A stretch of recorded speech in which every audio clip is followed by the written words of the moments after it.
पूरा लाइन पूरा इतना लंबा लगा हुआ है, इतना लंबा। कौन कहता है कि पावर स्टार का मूवी नहीं चल रहा है? देख सकते हैं बहुत बेहतर है, बहुत टक्कर में है। संघर्ष इसके सामने कुछ नहीं है। छक्का का फिल्म देखना ही नहीं चाहिए। अच्छा। पावर स्टार का फिल्म देखना चाहिए। अच्छा, पावर स्टार का कोई डायलॉग याद है आपको? हाँ, झमकावला से ना होई। खेसारी के घर में पवन सिंह का जलवा। जी हाँ दोस्तों, आप जो वीडियो आगे देख रहे हैं यह छपरा का सिनेमा घर का वीडियो है, जहां पे पवन सिंह का मूवी हर हर गंगे धूम मचा रहा है। बता दें आप सभी को छपरा खेसारी लाल यादव का घर है, लेकिन यहाँ पे पवन सिंह का मूवी धूम मचा रहा है।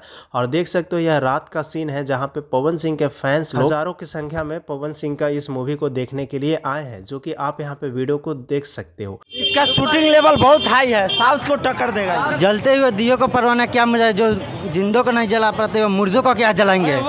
क्या बात है। अच्छा, यही नहीं दोस्तों, छपरा में ही नहीं बल्कि बहुत जगह पवन सिंह का मूवी देखने के लिए फैन बहुत मात्रा में इकट्ठा हो रहे हैं। साउथ लेवल का फिल्म है, इसके टक्कर में कोई नहीं है। संघर्ष 2 भी नहीं है। यहाँ पे आप देख सकते हो हमारे जिला गया में भी कुछ इस प्रकार का नज़ारा देखने को मिला, और वही मोतिहारी जिला में भी यहाँ पे इस प्रकार का नज़ारा देखने को मिला। तो बहुत सारा जिला में पवन सिंह का मूवी हाउसफुल जा रहा है। बाकी आपको कैसा लगा वीडियो कमेंट करके ज़रूर बताइएगा, और हो सके तो इस वीडियो को शेयर कर दीजिएगा ताकि पवन सिंह के सभी फैंस के पास वीडियो ये पहुंच जाए। मिलते हैं हम किसी नए वीडियो के साथ में। धन्यवाद।